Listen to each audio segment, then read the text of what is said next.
stewards of the freedom they won, and have we truly advanced the nation they left in our hands? I shall return to these questions later.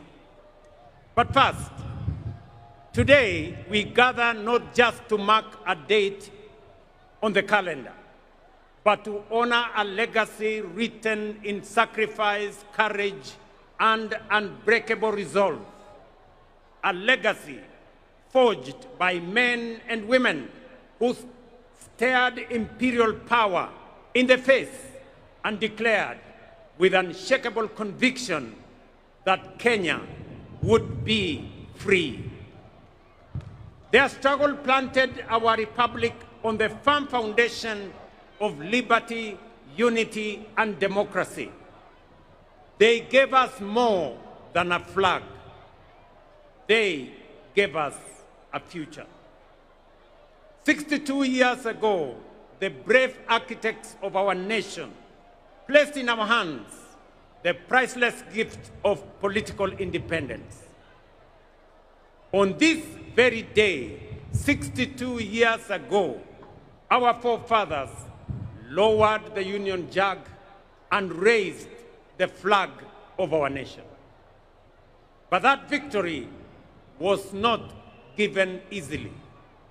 It was bought at an immense cost.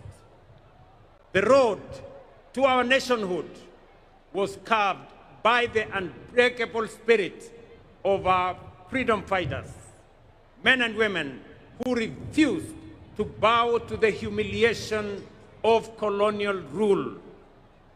From villages to towns, from farms to factories, to classrooms and marketplaces, Kenyans from all walks of life rose as one, declaring that our humanity would not be diminished, delayed, or denied.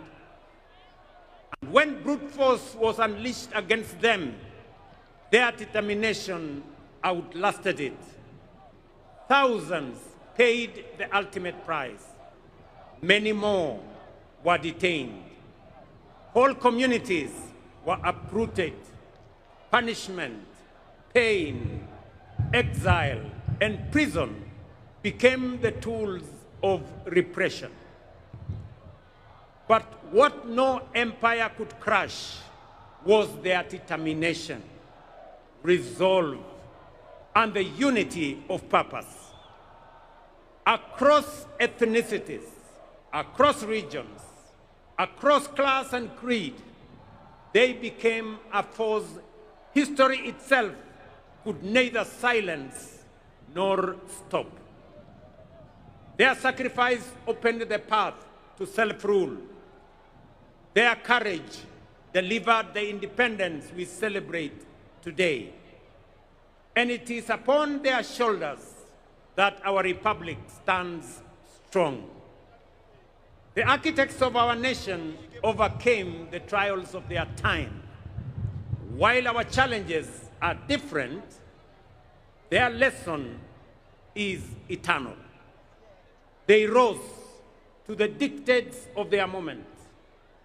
It was not easy, but it was necessary. And because they did it, we are here today. So, today, fellow citizens, history turns its gaze upon us and asks, faced with the challenges of our time, have we stepped up as they did? When he took the oath of office, Mzee Jomo Kenyatta warned us that independence would mean nothing if it did not improve the daily lives of ordinary citizens. Tom Mboya reminded the nation that the greatest struggle, and indeed the harder struggle, was not political independence alone, but development itself, the economic empowerment of our people, and the unlocking of their full potential. They stood and they understood that freedom was only the beginning, that the deeper battle would be against poverty that chains potential, against disease that steals opportunity, and against ignorance that dims human possibility. And so today, we are gathered to mark Jamhuri Day. We do more than remember history.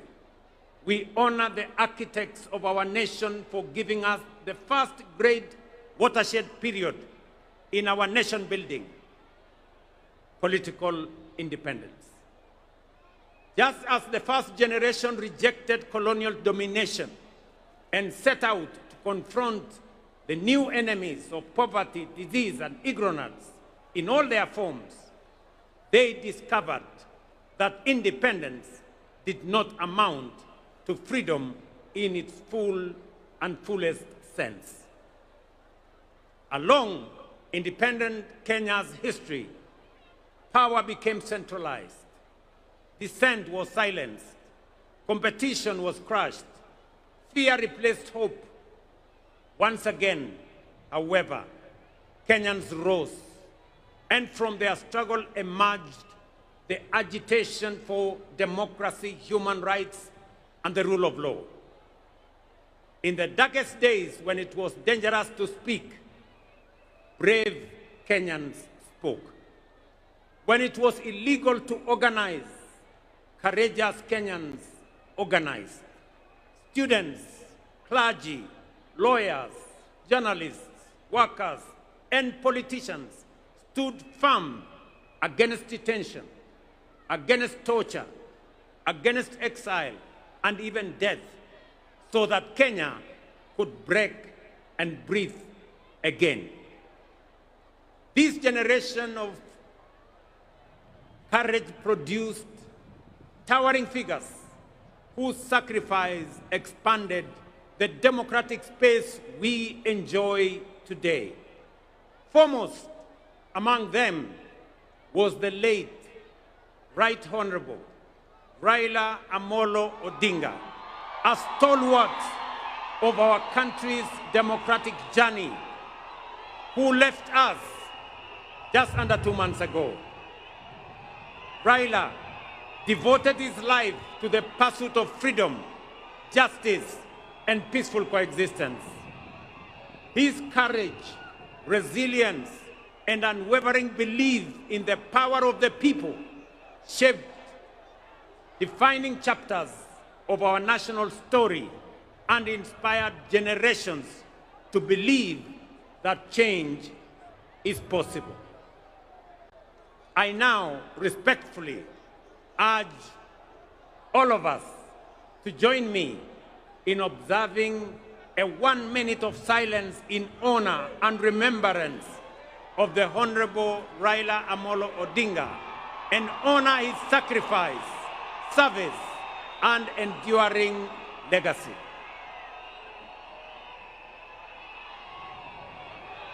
Tafadhali nawaomba tusimame kwa dakika moja kwa heshima ya kiongozi wetu Raila Amolo Odinga.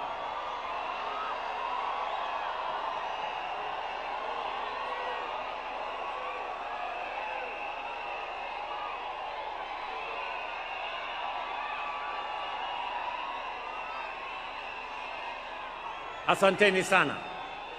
Asanteni sana. May his spirit continue to guide our nation forward. His resolve, as well as the resolve of our forefathers, gave us the 2010 Constitution, a charter that restored the sovereignty of the people, restrained imperial power, entrenched rights, and devolved government and authority to the grassroots. But it promised something even greater. It guaranteed economic and social justice. It declared that health, housing, food, water, education, and social security were not favors. They were fundamental rights. It was a bold promise. It was a moral imperative. It was the unfinished dream of both the independence and subsequent generations. Yet, today, with honesty and humility, we must admit that this promise remains incomplete. Yes, progress has been made, but the deeper promise, a Kenya where every citizen lives with dignity and shared prosperity, remains unfulfilled. For too long, stagnation has returned in cycles. Negativity has been normalized, and too many have been asked to make peace with mediocrity. That is why, before the last election, we had already realized that although we had achieved political independence and our constitution expanded our democratic human rights and the rule of law, we still had not fully consolidated our nation. These two milestones, great as they were, had over time been undermined by the paradox of the marginalization of the majority. We saw clearly a system in which a few rose to the top of the pyramid, while millions at the base struggled to survive. With education outcomes compromised, healthcare beyond reach, access to affordable credit denied, housing unattainable, and farmers abandoned while our youth were locked out. That is the reason we introduced the bottom-up economic transformation agenda, to bring the marginalized majority back into the heart of our nation, to ensure that no one is left behind, and to begin the work of social engineering necessary to pursue the broader dream of economic freedom. We had to begin where marginalization and exclusion had been greatest, that is at the bottom. And so, over the last 3 years, we have made bold choices. They have delivered results that are unprecedented, unmistakable, and consequential. For years, we spoke of agriculture as the bedrock of our economy and farmers as our pillars. But the truth is, we did not truly know them, and neither did we truly prioritize them. Today we do. For the first time in our history, over 7.2 million farmers have been brought into the single national digital database. We now know who they are, where they are, what they grow, and what they need. And with that knowledge came the power, not for brokers, not for cartels, but for the farmer. This digital platform became and is the backbone of targeted support, including subsidized inputs, affordable credit, and modern extension services reaching real farmers directly. We lowered the cost of production. We brought the price of fertilizer down. And in so doing, we restored profitability to the smallholder farmer who produces over 70% of our food. Fellow citizens, the results are undeniable. Maize production is up. Prices of flour is down. The tea sector is rising. Coffee is rebounding. Dairy is expanding. And the sugar industry has been reformed. By strengthening value chains, cooperatives, irrigation, and processing, we have built systems that work for our agricultural sector. And now, with millions of farmers no longer forgotten, we are ready to walk with them to the next chapter of economic freedom. 3 years ago, education was in distress. Classrooms were overcrowded. Many universities were technically insolvent, and teachers were overwhelmed. Today, we have hired 76,000 teachers, and by next month, a total of 100,000 teachers, the largest recruitment of teachers in Kenya's history.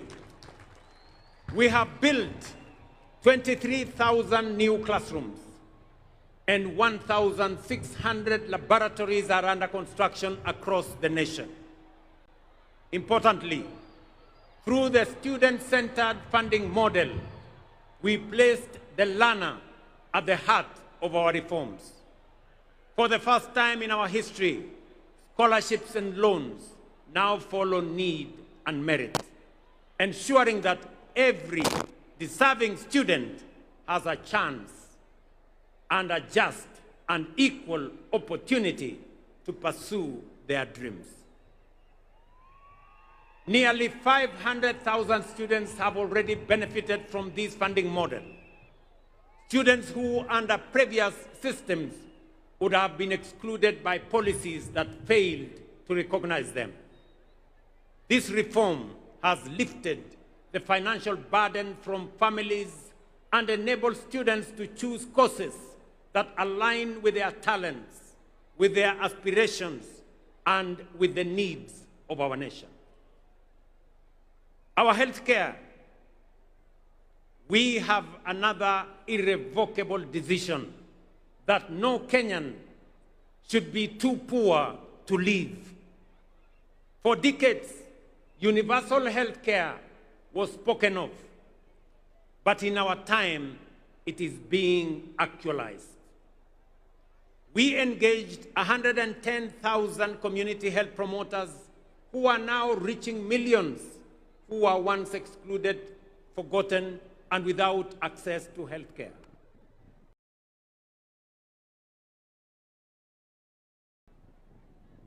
CHP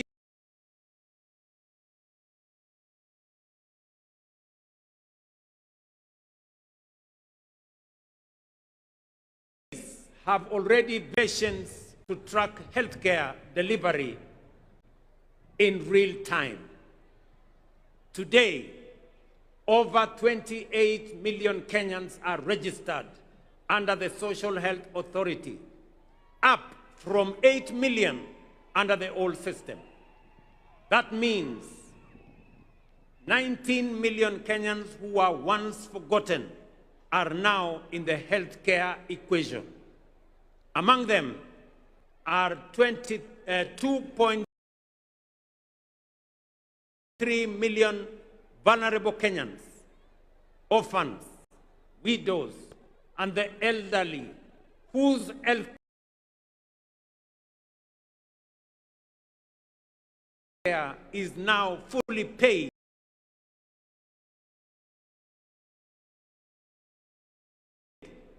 by the government of Kenya. Healthcare was never meant to be a privilege. It is a constitutional right. And with the realization of this right, we are ready to walk with all Kenyans into the next chapter of economic freedom. For the millions of Kenyans without employment, we moved beyond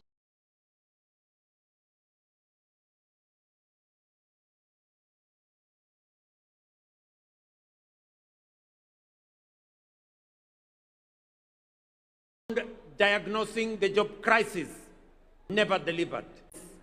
It is stability. And it is the first step out of poverty.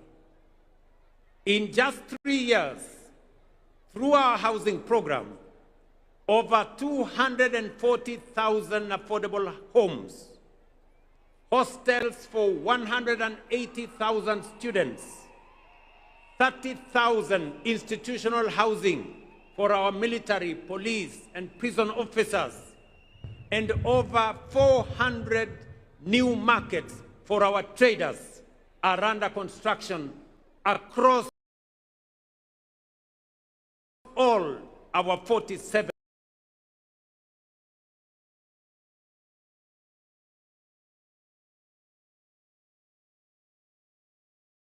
counties.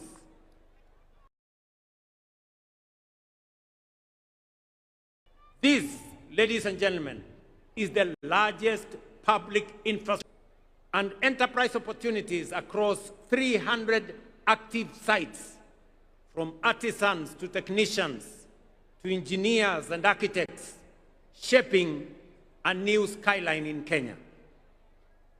We have ring-fenced billions of shillings for the Juakali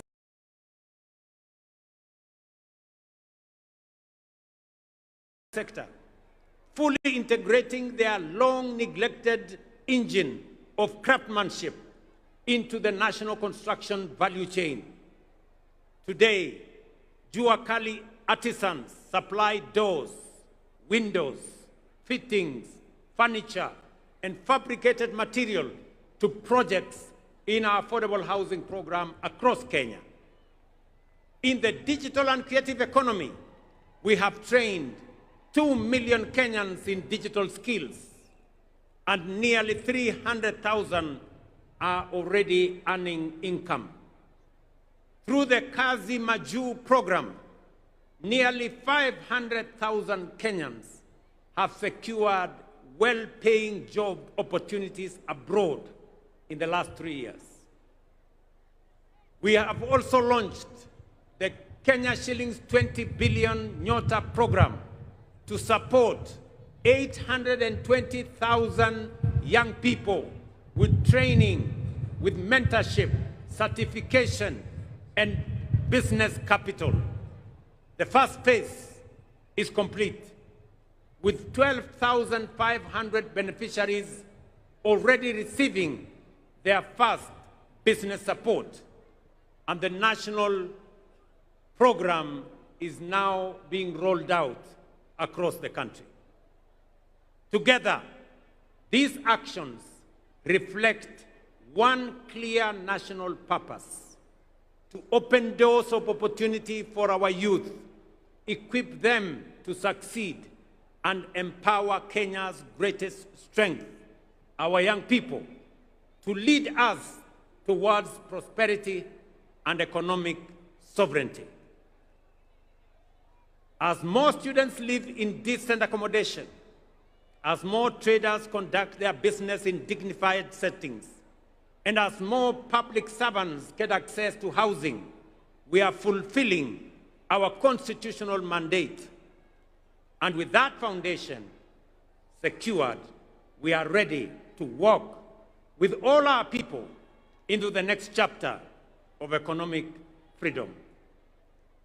Ladies and gentlemen, through the bottom-up economic transformation plan, we have consolidated the gains of political independence and the democratic freedoms won.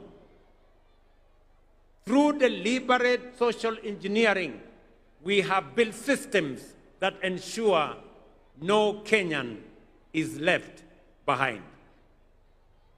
And having ensured that we are carrying everybody along, we now have both the opportunity and the firm foundation to charge forward into the next chapter of our national journey, Kenya's economic freedom.